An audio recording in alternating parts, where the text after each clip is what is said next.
ಸ್ನೇಹಿತರೆ, ಗೃಹಲಕ್ಷ್ಮಿ ಯೋಜನೆಯಲ್ಲಿ 33ನೇ ಕಂತಿನ ಹಣ ಅಂದ್ರೆ ಜೂನ್ ತಿಂಗಳ ಹಣ ಬಿಡುಗಡೆ ಆಗ್ತಾ ಇದ್ದು, ಮೊದಲನೇ ಹಂತದಲ್ಲಿನೇ ಸುಮಾರು 16 ಜಿಲ್ಲೆಗಳಲ್ಲಿರ್ತಕ್ಕಂತಹ ಮಹಿಳಾ ಫಲಾನುಭವಿಗಳಿಗೆ ದುಡ್ಡು ಜಮಾ ಆಗ್ತಾ ಇದೆ. ಹೌದು ಸ್ನೇಹಿತರೆ, ಇಡೀ ರಾಜ್ಯದಲ್ಲಿ 2 ತಿಂಗಳ ಹಣವನ್ನ ಕೇವಲ 15 ದಿನದಲ್ಲಿ ಬಿಡುಗಡೆ ಮಾಡಿ ಕ್ಲಿಯರ್ ಮಾಡಿದ್ರು. ನಿಮಗೆ ಗೊತ್ತಿದೆ, 31 ಏಪ್ರಿಲ್ ತಿಂಗಳ ಹಣ ಜೊತೆಗೆ 32ನೇ ಕಂತಿನ ಹಣ ಮೇ ತಿಂಗಳ ಹಣ, ಈ 2 ತಿಂಗಳ ಹಣವನ್ನ ಕೇವಲ 15ರಿಂದ 20 ದಿನಗಳಲ್ಲಿ ಕ್ಲಿಯರ್ ಮಾಡಿದ್ರು. ಈಗ ಒಂದ್ ಸ್ವಲ್ಪ ಪೆಂಡಿಂಗ್ ಉಳಿಸಿದ್ದಾರೆ. ಈಗ ವರಮಹಾಲಕ್ಷ್ಮಿ ಹಬ್ಬನೂ ಕೂಡ ಬರ್ತಿದೆ. ಸೊ ಇದರ ನಿಮಿತ್ತವಾಗಿ ಈ 2 ತಿಂಗಳ ಹಣವನ್ನಾದ್ರೂ ಕೊಟ್ಟು 4,000 ರೂಪಾಯಿ ನಿಮಗೆ ಹಬ್ಬವನ್ನ ಅದ್ದೂರಿಯಾಗಿ ಆಚರಿಸ್ತೀರಿ. ಪ್ರತಿ ವರ್ಷನೂ ಕೂಡ ನೀವು ಗಮನಿಸಿರಬಹುದು, ಸಚಿವೆ ಲಕ್ಷ್ಮಿ ಹೆಬ್ಬಾಳ್ಕರ್ ಅವರು ಈ ವರಮಹಾಲಕ್ಷ್ಮಿ ಹಬ್ಬಕ್ಕೆ 1 ಅಥವಾ 2 ತಿಂಗಳ ಹಣ ಆದ್ರೂ ಸಮೀಪ ಬರುವಂತಹ ಸಂದರ್ಭದಲ್ಲಿ ಜಮಾ ಮಾಡ್ತಿದ್ರು. ಅದರಿಂದ ನೀವು ಹಬ್ಬವನ್ನ ಅದ್ದೂರಿಯಾಗಿ ಆಚರಿಸ್ತಾ ಇದ್ರಿ. ಸೊ ಈಗ ಮತ್ತೆ ರಿಪೀಟ್ ಅದೇ, ಈಗ 33ನೇ ಕಂತಿನ ಹಣವನ್ನ ಬಿಡುಗಡೆ ಮಾಡಲಾಗ್ತಾ ಇತ್ತು. ಸುಮಾರು 4,800 ಕೋಟಿ 33ನೇ ಕಂತಿನ ಹಣದ ಜೊತೆಗೆ 34ನೇ ಕಂತಿನ ಹಣವು ಕೂಡ ಬಿಡುಗಡೆ ಆಗ್ತಾ ಇದೆ.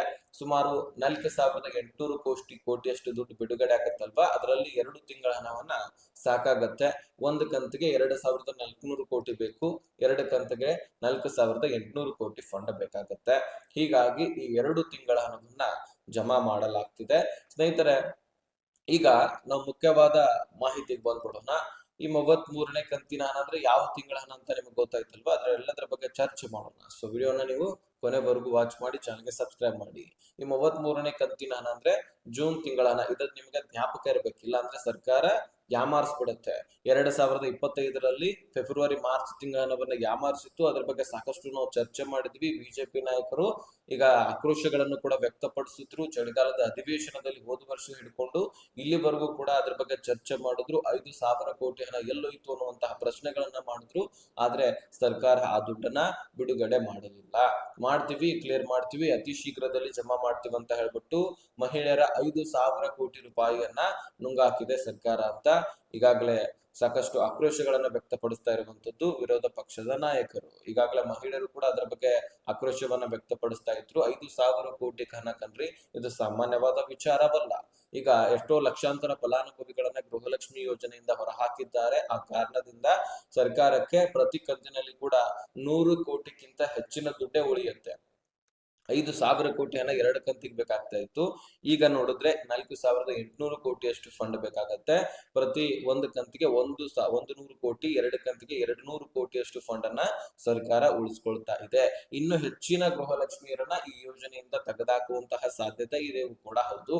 ಹಾಗಾದ್ರೆ ಈಗ ಒಟ್ಟಾರೆಯಾಗಿ ಅದರ ಬಗ್ಗೆ ನಿಮಗೆ ಕ್ಲಾರಿಫಿಕೇಶನ್ ಸಿಕ್ಕಿರುತ್ತೆ, ಅದನ್ನ ಬಿಡೋಣ. ಈಗ ಮುಖ್ಯವಾಗಿ 33ನೇ ಕಂತಿನ ಹಣ ಜೊತೆಗೆ 34ನೇ ಕಂತಿನ ಹಣ ಬಿಡುಗಡೆ ಆಗ್ತಾ ಇತ್ತು. ಇದು ನಿಮಗೆ ಜ್ಞಾಪಕ ಇರಬೇಕು, ಜೂನ್ ಮತ್ತು ಜುಲೈ ತಿಂಗಳ ಹಣ. ಆಗಸ್ಟ್ ಇನ್ನೂ ಕೂಡ ಮುಗಿದಿಲ್ಲ, ಹೀಗಾಗಿ ನಾವು ಆಗಸ್ಟ್ ತಿಂಗಳ ಹಣವನ್ನ ಕೇಳಿಕ್ ಬರೋದಿಲ್ಲ.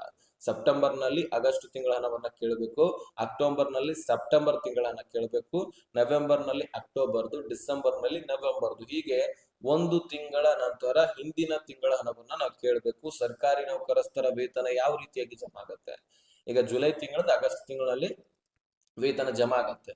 ಆಗಸ್ಟ್ ನಲ್ಲಿ ದುಡಿಮೆ ಮಾಡಿರ್ತಕ್ಕಂಥವ್ರದ್ದು ಸೆಪ್ಟೆಂಬರ್ ನಲ್ಲಿ ಜಮಾ ಆಗುತ್ತೆ, ಸೆಪ್ಟೆಂಬರ್ದು ಅಕ್ಟೋಬರ್ ನಲ್ಲಿ, ಅಕ್ಟೋಬರ್ದು ನವೆಂಬರ್ ನಲ್ಲಿ, ನವೆಂಬರ್ದು ಡಿಸೆಂಬರ್ ನಲ್ಲಿ. ಈ ರೀತಿ 1 ತಿಂಗಳ ಹಣ ಇನ್ನೊಂದು ತಿಂಗಳಲ್ಲಿ ಜಮಾ ಆಗುವಂತಹ ಪ್ರೊಸೆಸರ್ ಇರುತ್ತೆ. ಸೊ ಇದಕ್ಕಾಗಿ ನಿಮಗೆ ಕ್ಲಾರಿಫಿಕೇಶನ್ ಸಿಕ್ಕಿದೆ ಅಂತ ಅನ್ಕೊಳ್ತೀನಿ.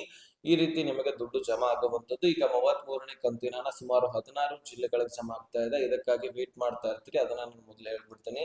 ಸ್ನೇಹಿತರೆ, ವಿಜಯನಗರ, ಬೆಂಗಳೂರು ಗ್ರಾಮಾಂತರ, ಧಾರವಾಡ, ಬೆಂಗಳೂರು ನಗರ, ಯಾದಗಿರಿ, ಬೆಳಗಾವಿ, ಉತ್ತರ ಕನ್ನಡ, ದಕ್ಷಿಣ ಕನ್ನಡ, ದಾವಣಗೆರೆ, ಉಡುಪಿ, ತುಮಕೂರು, ಚಿತ್ರದುರ್ಗ, ಚಿಕ್ಕಮಗಳೂರು, ಶಿವಮೊಗ್ಗ, ಅದೇ ರೀತಿಯಾಗಿ ಬೀದರ ಮತ್ತು ಕೊಪ್ಪಳ, ಮಂಡ್ಯ, ಈ ಒಂದು ಜಿಲ್ಲೆಗಳಲ್ಲಿರ್ತಕ್ಕಂತಹ ಗೃಹಲಕ್ಷ್ಮಿಯರ ಖಾತೆಗಳಿಗೆ ದುಡ್ಡನ್ನ ಬಿಡುಗಡೆ ಮಾಡಲಾಗ್ತಾ ಇದ್ದು, ನೀವು ಕೂಡ ಈ ಜಿಲ್ಲೆಯವರಾಗಿದ್ರೆ ನಿಮ್ಮ ಖಾತೆಗಳಿಗೂ ಕೂಡ ದುಡ್ಡು ಡೆಫಿನೆಟ್ಲಿ ಜಮಾ ಆಗುತ್ತೆ. ವರಿ ಮಾಡ್ಕೊಳ್ಳುವಂತ ಅವಶ್ಯಕತೆ ಇಲ್ಲ. 31ನೇ ಕಂತಿನ ಹಣ ಮತ್ತು 32ನೇ ಕಂತಿನ ಹಣ ಜಮಾ ಆಗಿದ್ರೆ ನೀವು ತಲೆನೇ ಕಟ್ಸ್ಕೊಳ್ಬೇಡಿ, ಮುಂದೆ ಬರ್ತಕ್ಕಂತಹ ಎಲ್ಲ ಕಂತುಗಳು ಕೂಡ ಜಮಾ ಆಗುತ್ತೆ. ಯಾಕಂತ ಕೇಳಿ, ಈಗಾಗಲೇ ವೆರಿಫಿಕೇಶನ್ ಆದ ಮೇಲೆ ನಿಮಗೆ ದುಡ್ಡು ಜಮಾ ಆಗಿದೆ. ಡಾಕ್ಯುಮೆಂಟ್ಸ್ ತೆಗೆದುಕೊಂಡ್ರು, ಬಯೋಮೆಟ್ರಿಕ್ ಮಾಡಿಸಿದ್ರು, ಇದಾದ ಮೇಲೆ ಇನ್ನೇನ್ ಮಾಡಿಸೋರಿದ್ದಾರೆ? ಕ್ಲಾರಿಫಿಕೇಶನ್ ಸರ್ಕಾರಕ್ಕೆ ಸಿಕ್ಕಿದೆ, ನೀವು ಅರ್ಹತೆ ಹೊಂದಿದ್ದೀರಿ ಅಂತ. ಇದಕ್ಕಾಗಿ ನಿಮಗೆ ಇನ್ನು ಎಲೆಕ್ಷನ್ ಹೇಗೆ ಸಮೀಪ ಬರುತ್ತೋ ಹಾಗೆ ನಿಮಗೆ ಪ್ರತಿಯೊಂದು ಕಂತುಗಳನ್ನು ಕೂಡ ಕ್ಲಿಯರ್ ಮಾಡ್ತಾರೆ. 2028ರವರೆಗೂ ಕೂಡ ನಿಮಗೆ ಯಾವುದೇ ರೀತಿ ದುಡ್ಡಿನ ಕೊರತೆ ಇರೋದಿಲ್ಲ. ಪ್ರತಿ ತಿಂಗಳು ಕೂಡ ಸರಿಯಾಗಿ ನಿಮಗೆ ದುಡ್ಡು ಜಮಾ ಆಗುವಂತದ್ದು. ಎಲೆಕ್ಷನ್ ಸಮೀಪ ಬಂದ ಹಾಗೆ ಅಂತೂ ಪೆಂಡಿಂಗ್ ಉಳಿದಿರತಕ್ಕಂತಹ ಎಲ್ಲ ಕಂತುಗಳನ್ನು ಕೂಡ ಸರ್ಕಾರ ಕ್ಲಿಯರ್ ಮಾಡ್ಲಿಕ್ಕೆ ಪ್ರಯತ್ನ ಮಾಡುತ್ತೆ. ಒಟ್ಟಾರೆಯಾಗಿ ಈ 33ನೇ ಕಂತಿನ ಮೊದಲನೇ ಹಂತದಲ್ಲಿ 16 ಜಿಲ್ಲೆಗಳಿಗೆ ಜಮಾ ಆಗ್ತಾ ಇದ್ದು ಅದರ ಬಗ್ಗೆ ತಿಳಿಸಿದ್ದೀನಿ.